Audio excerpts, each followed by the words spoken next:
Hi everyone, today we will talk about how to fix Facebook white screen. To know how to fix Facebook white screen, you should just go to settings like this. You will click. After that, in this page you will go to apps, default apps, app settings. When you will see this list, you will go down to find the application of Facebook and you will enter.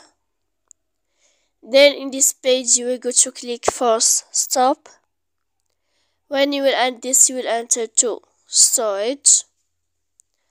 After that, in this page you will click clear cache, and then you will go to click clear data, and after all that you can update your application. So please don't forget to support us by like and subscribe. See you next time in another